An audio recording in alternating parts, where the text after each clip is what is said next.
This is Optimal Health Daily, episode 1474, The 80-20 Rule. Get results without heavy restrictions, by Lea Genders of leagendersfitness.com. And I'm Dr. Neil. Hey there, happy Tuesday and a very happy Rosh Hashanah if you celebrate, and welcome back to Optimal Health Daily, where I simply read to you from the best health and fitness blogs for free. I cover fitness, nutrition, stress management, weight management, and lots more.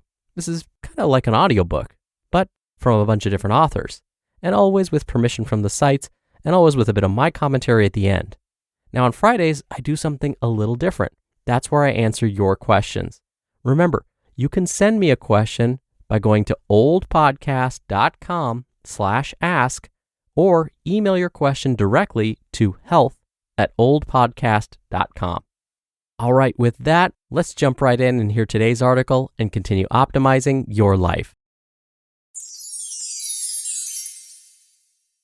The 80-20 Rule. Get results without heavy restrictions, by Lea Genders of leagendersfitness.com.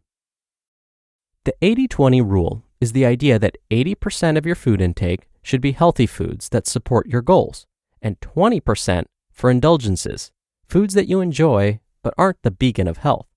This ensures that most of the food you eat is supporting a healthy lifestyle, while still allowing some room for treats and enjoyment. For this conversation, the term healthy foods refers to the foods that support your goals. What that means for each person may vary greatly and is a whole other conversation based on your individual nutrition needs. There is not a one-size-fits-all nutrition strategy that is effective for all humans. A healthy lifestyle includes the foods you eat, the exercise you do, yes, but it also encompasses your relationships. If you are missing out on family dinners or time with friends because you're afraid to eat a gram of carbohydrate or consume an extra calorie over maintenance, you may have traded a healthy lifestyle for disordered eating. It's the balance of it all that keeps most of us healthy and might be the hardest part.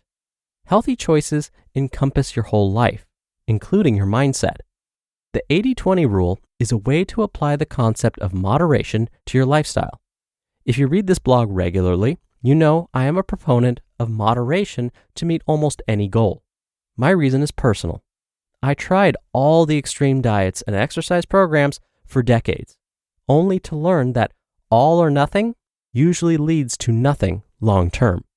My health and fitness success came only once I abandoned black and white restrictive thinking and embraced imperfection and flexibility.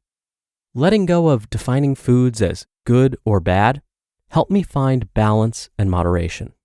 There are no good or bad foods. Of course, some foods are better for your health than others, but a cake is good for a birthday party and kale is bad for dessert. It's all about context. These days, I try to make the best choices that are available and appropriate at the moment. Not perfect, but consistent action towards my best effort to reach my goals. How to apply the 80-20 rule. People often ask, is it 80% of calories or 80% of the meals you eat each week? Well, the answer is, it depends. It's more of a concept than an exact calculation. Eat well to support your goals most of the time, and when you face a choice of indulgence, know that you have some wiggle room. If you start calculating precisely 20% of calories or 20% of your meals, you probably end up giving more to indulgences. It's not intended to be a hard and fast rule, but an easy-to-follow approach to balanced eating. In other words, don't overthink it. Pay attention to your body's feedback. Do more of what makes you look, feel, and perform your best.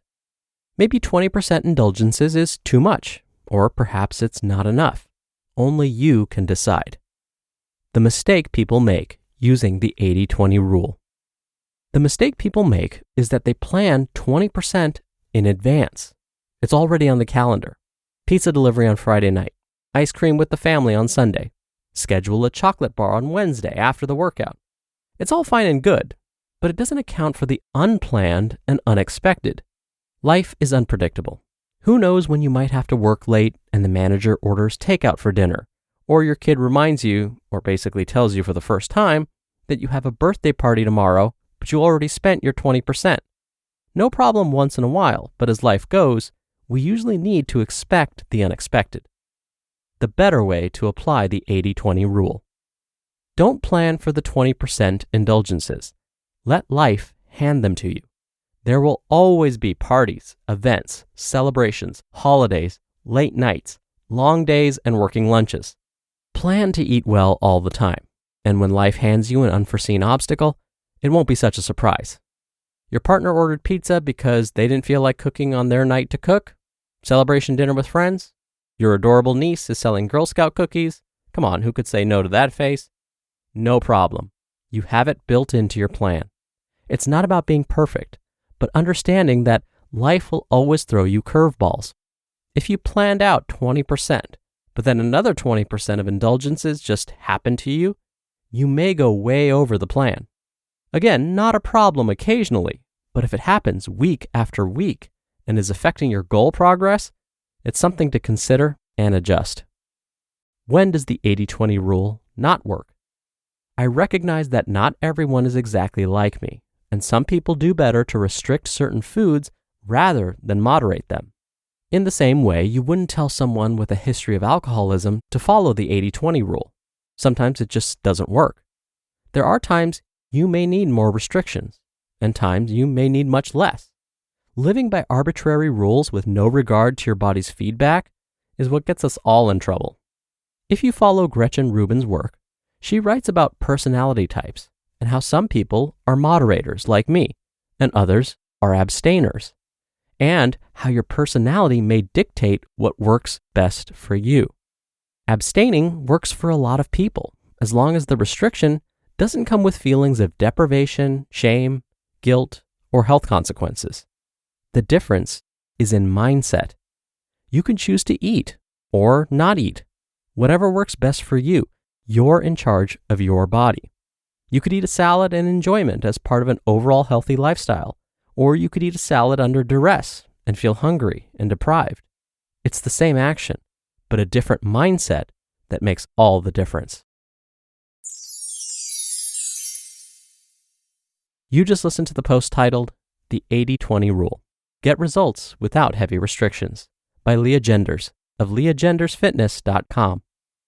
If planning a vacation stresses you out, check out Apple Vacations. For over 50 years, Apple Vacations has provided affordable, top-quality vacation packages. Apple Vacations will help you plan your entire getaway with confidence from start to finish. That's personalized service, exceptional values, and so much more. They're known as America's favorite vacation company for good reason. Plus, you can choose destinations like Mexico, the Caribbean, Central America, Hawaii, and the continental U.S. Book confidently when you add Travel Protection Plus to your trip, which means you can cancel or change your reservation with no additional change fees. Now, for a limited time, you can use promo code SAND75 and take $75 off your stay at Live Aqua in Cancun or Punta Cana. Just go to applevacations.com/optimal-health-daily to get this steal of a deal to your favorite Live Aqua resort today. That's applevacations.com/optimal-health-daily. Dr. Neal here for my commentary. You remember when I shared the story of how my nutrition students gasped in shock when I proudly told them that my favorite foods are pizza, donuts, and French fries? They are always so shocked when I admit this to them. This admission is quickly followed by a clarification statement where I say, but this doesn't mean I eat these foods all the time. I tell them about how consuming even pizza, donuts, and French fries in moderation is perfectly fine for me. I don't need to eat them regularly, but if I were to completely banish them from my diet, I would definitely miss them. Now, as today's author, Lea, mentioned, that may work for me, but for others, staying away completely, also known as abstaining, works for them. For others, a bite of donut may lead to consuming multiple donuts at one time. This may then lead to guilty feelings, which may then trigger a relapse of old behaviors. So again, as Lea mentioned in today's article, knowing yourself when applying something like the 80-20 rule is super important. Find what works best for you. All right, that'll do it for today. Thank you so much for being here. Thank you for listening every day. I hope you're having a wonderful week so far and a very happy Rosh Hashanah if you're celebrating. And I'll see you back here tomorrow where your optimal life awaits.